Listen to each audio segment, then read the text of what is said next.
Question d'Athème au Standard d'Inter. Bonjour, bienvenue. Bonjour Monsieur Guénaud. Bonjour. Alors, comme vous, je ne crois plus au clivage gauche-droite, en tout cas tel qu'il nous est présenté. Moi, personnellement, je suis viscéralement de gauche, mais je pense que le vrai clivage aujourd'hui, c'est entre souverainistes et partisans de l'Europe. Donc aussi, comme vous, si on me présente, en cas de duel Le Pen-Macron, j'irai à la pêche si vous acceptez que je vous accompagne ce jour-là. Oui, j'en serais ravi, parce que la pêche est un exercice solitaire, méditatif. Oui, Oui. mais c'est mieux à deux. Oui. Alors, ma question, c'est est-ce que, au vu des derniers bouleversements et des mouvements très importants au niveau de l'électorat, vous ne pensez pas qu'il pourrait être intéressant de constituer une plateforme telle qu'a été imaginée par M. Chevènement en 2002 de tous les souverainistes, à l'exception de Mme Le Pen, parce qu'elle a certaines propositions qui sont quand même un petit peu inquiétantes, mais qui pourraient vous mettre dans un même front avec M. Dupont-Aignan ou même jusqu'à M. Mélenchon, enfin les personnes qui se posent des questions sur l'appartenance à l'Europe et sur l'emprise des traités européens sur l'avenir du peuple français. Merci Athème pour cette question. Souverainiste de tous bords, unissez-vous, Henri Guénaud. Ça, c'est une très bonne question. Alors d'abord, moi, j'ai jamais été très enthousiaste à utiliser le terme souverainiste, parce que ça veut dire que la souveraineté, c'est une fin en soi. Or, la souveraineté n'est pas une fin en soi, c'est un moyen. Le général de Gaulle dit pas « toute ma vie, je me suis fait une certaine idée de la souveraineté française, mais toute ma vie, je me suis fait une certaine idée de la France ». Voilà. Donc la question de savoir au service de quoi la souveraineté, le droit pour un peuple de décider de lui-même me paraît une question tout à fait essentielle. Voilà. Pour ça que moi je préfère employer ce vieux mot de gaullisme qui peut-être ne veut plus rien dire pour beaucoup de gens, mais pour moi ça veut dire quelque chose. Le gaullisme, c'était quoi? C'était l'indépendance nationale, la souveraineté du peuple, c'est-à-dire le droit, et au fond la capacité de dire non, même l'obligation, l'impératif moral catégorique de dire non à tout ce qui menace d'asservir une personne ou un peuple. Voilà, Malraux disait, c'est la force du non dans l'histoire. Moi, c'est ça ma philosophie. Bon, alors maintenant, moi, je me retrouve dans beaucoup de positions de Jean-Pierre Chevènement, comme je me retrouvais dans des positions de Charles Pasqua, de Philippe Séguin et de bien d'autres. Je pense qu'on peut élargir le cercle. À Jean-Luc Mélenchon, disait Athème. Mais encore une fois, moi, il y a beaucoup de solutions de Jean-Luc Mélenchon que je ne partage pas. Mais je pense qu'il...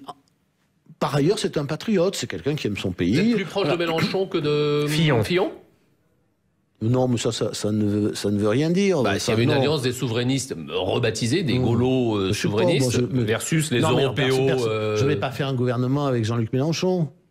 Voilà, c'est pas ça. Je vais pas faire un parti avec Jean-Luc Mélenchon. C'est la question qui vous est posée, voilà. Quand même. Non, il dit une plateforme. C'est quand il parlait de Jean-Pierre Chevènement, il faisait pas un parti avec tous les Alors vous avez dit le pouvoir de dire non. Est-ce qu'il faut dire non à Trump?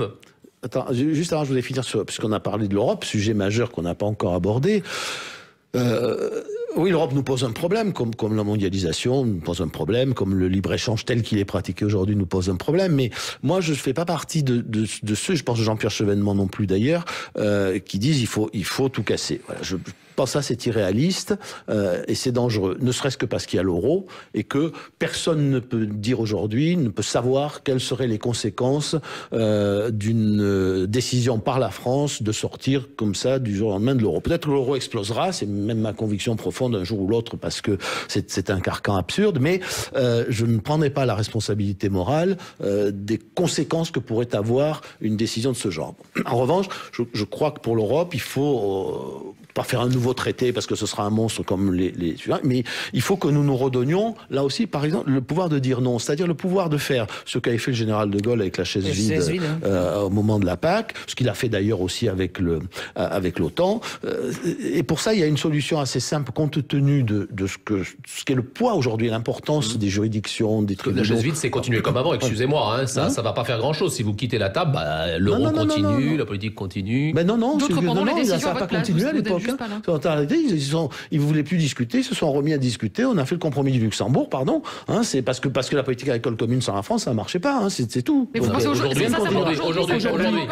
aujourd'hui, le problème pour faire ça, c'est d'abord il faut les hommes pour le faire, et puis il faut des moyens juridiques parce que le problème c'est pas tant l'Europe en elle-même et les traités que ceux qui les appliquent, c'est-à-dire les tribunaux. Et donc, moi, je propose qu'on revienne à un principe juridique qu'on m'enseignait quand j'étais étudiant, qui était le suivant: le juge ne juge jamais le législateur, et par conséquent, la règle qui s'impose au juge, c'est celle de la dernière expression de la volonté du législateur. Ça s'appelait le principe de la loi écran, c'est-à-dire que quand une loi est postérieure à un traité, c'est la loi qui s'applique. Quand elle est antérieure à un traité, c'est le traité qui s'applique. Voilà. Donc, je propose qu'on fasse un vrai débat, qu'on organise un référendum, et qu'on écrive ça dans la Constitution, si les Français en sont d'accord. À chacun après de l'utiliser avec discernement, c'est-à-dire que de temps en temps, il faut dire non. Aujourd'hui, par exemple, on peut pas faire un Small Business Act parce que nos partenaires ne le veulent pas. Bon, eh bien, très bien. Moi, je trouve ça tellement absurde. On le fait. Et puis quand vous voudrez en discuter, eh bien on en discutera. Bon, c'est pareil pour les marchés publics. Il est absolument invraisemblable. Aujourd'hui, toute la commande publique doit passer par les règles des marchés publics, de la concurrence, etc.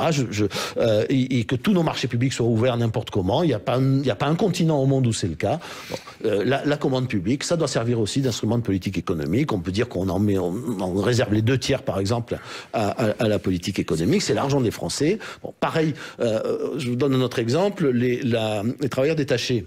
Bon, les travailleurs détachés, ou bien nos partenaires veulent bien discuter du changement de principe, à savoir que on prélève les charges sur le lieu de travail et on les calcule pas à partir du lieu d'origine, du pays d'origine.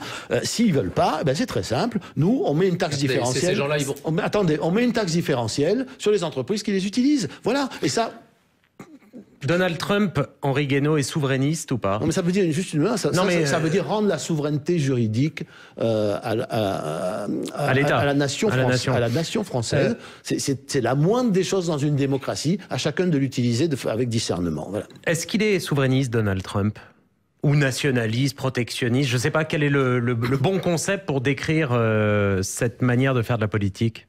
Je ne sais pas s'il est souverain, je ne sais pas si c'était un idéologue, je ne suis pas sûr que c'est un idéologue ni intellectuel. Il est la figure de quelque chose qui monte, la représente l'incarnation de quelque chose qui monte partout, c'est-à-dire la peur des peuples d'être submergés, de tout perdre. Voilà, et donc c'est un balancier dans l'histoire. L'histoire, c'est pas la longue marche de la fermeture vers l'ouverture, c'est la fermeture, l'ouverture, la fermeture, l'ouverture, parce que chaque fois qu'on ferme trop, et puis le balancier part dans l'autre sens, on ouvre trop. Là, on a évidemment trop ouvert. On a, en dépit du bon sens, on a organisé cette mondialisation qui a été organisée, voulue par les pays occidentaux et les États-Unis en particulier, en dépit du bon sens. Et le résultat, c'est que les peuples se sentent vulnérables, et il y a une révolte des peuples, et en particulier de ceux qui ont peur de perdre à la fois leur emploi, leur identité, voilà. Et Trump, il est l'incarnation de ça, avec son style qui est, vous le jugez comment? Est-ce que c'est finalement l'incarnation du bon sens?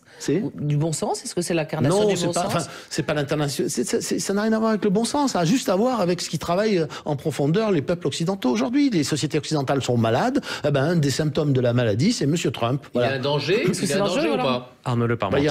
Il y a un danger dans la manière dont il se comporte, mais il y a surtout une leçon à en tirer, c'est-à-dire que ce qu'il fait, c'est pas juste la volonté de Monsieur Trump, ça exprime quelque chose de profond, qui est évidemment dangereux en soi, parce que ça peut aller très très loin. Son style est dangereux, sa façon il va fâcher avec la terre entière, c'est évidemment dangereux. Maintenant, qu'est-ce qui est le plus dangereux aujourd'hui? Continuer à ne rien entendre de ce que disent les peuples, ou essayer de les entendre. Si nous ne les entendons pas raisonnablement, nous aurons Trump et pire que Trump. Voilà. En attendant, la question, c'est la réponse. On peut entendre, qu'est-ce qu'on répond quand on entend les demandes émanant du peuple, dites-vous. Mais il faut, mais ce que je vous dis déjà sur l'Europe, et puis moi je vois pas par exemple pourquoi on accepte de signer le CETA, pourquoi on accepte de continuer les négociations avec le traité transatlantique. Vous savez, on a complètement changé. Parce que le CETA, l'argument, c'était que le CETA, l'accord de libre-échange avec le Canada, c'est que ça fait un échange plutôt régulé, tandis que Trump, ça va être la loi du plus fort. Oui, mais bien sûr, mais parce que à force d'aller dans des traités aussi extrêmes, car c'est extrême, ça veut dire qu'on est passé du protectionnisme qui a baissé les barrières douanières et les contingents à un protectionnisme qui dit il faut que tout le monde ait les mêmes lois, que tout le monde ait les mêmes normes, que tout le monde ait les mêmes règles. Voilà. Eh bien ça veut dire la fin de la démocratie, et donc on nourrit encore la crise de la démocratie. On va avec le CETA, on crée un tribunal arbitral. Alors il est public, on me dit c'est magnifique, il est plus privé, mais n'empêche un tribunal arbitral, qui est un tribunal de plus qui va juger la loi et juger les politiques publiques. Bon, et ça c'est terrible. La loi française, elle est jugée par 5 cours suprêmes aujourd'hui. Vous rajoutez à ça l'OMC, hein, vous rajoutez à ça les tribunaux, des tribunaux arbitraux des nouveaux traités de commerce, ça veut dire que vous n'avez plus le choix. Une fois que, c'est comme l'harmonisation comme réponse à tous les problèmes en Europe. Une fois que vous avez tout harmonisé, vous pouvez plus rien changer, c'est pas la peine de voter pour l'élection présidentielle, législative, c'est plus la peine. C'est plus la peine. C'est votre modèle de société, il est fixé. Voilà. Eh bien moi, un traité qui fixe un modèle de société, je n'en veux pas. Comment on répond à Trump? On sort de l'OTAN, on fait une défense européenne ou une défense française? Arnaud Le Parmentier. Pour faire une défense européenne, il faudrait que les autres Européens le veuillent. Hein. Alors pour l'instant, toutes les tentatives ont été vaines. Alors, il faut quand même commencer